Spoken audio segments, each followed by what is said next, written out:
This is Up Next. I'm Tiziana Deering. Listen, listen, while the storm in your heart is raging, listen. And you're listening to Leslie Odom Jr.'s Speak Now. He is among more than a dozen artists who will take the stage as part of this year's Spring Pops, now in its 140th season.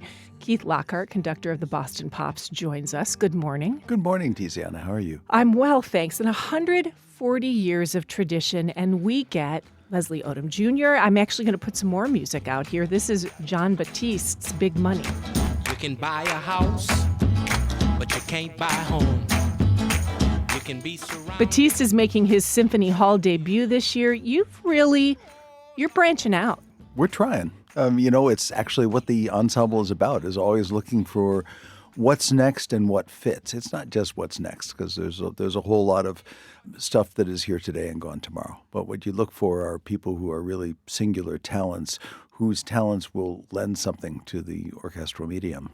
This sort of what's new but what's going to last really strikes for me. You've got violinist Ray Chen.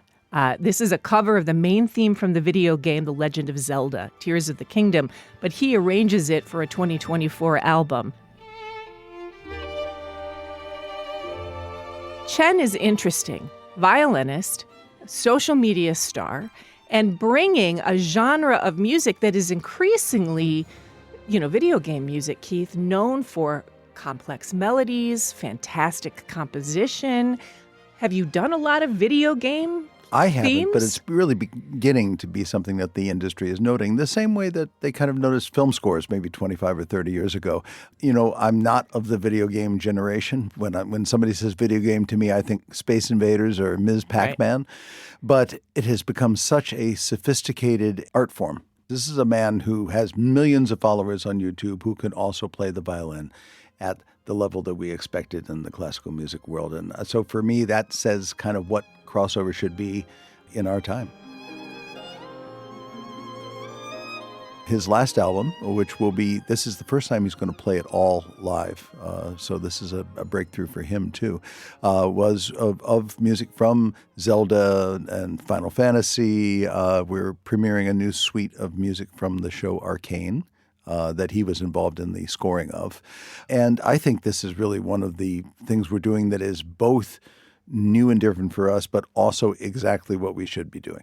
And that album that you're talking about is called Player One. Who else can we expect? St. Vincent, amazing rock guitarist. Yes. And making her also Boston Pops debut. Yeah, you did some time well. John Williams will not be joining us in person, but a program that we originally did for his 85th birthday, which was 9 years ago, believe it or not, of interviews with John, discussing his life and work and personal stories of, working with the young Steven Spielberg and the mechanical shark for Jaws in 1975 and things like that, interspersed with the music that is reflective of what he's talking about. I think it's a fascinating, insight into the mind of a composer.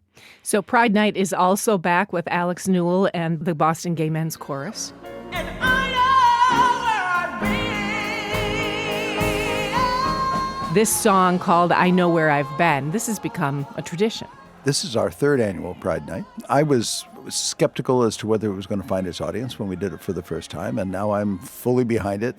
And, it's a celebration, and it's exactly what the Pops should be involved with, which is celebration with all of our constituencies. Boston Pops conductor Keith Lockhart, have a wonderful spring season. Thank you.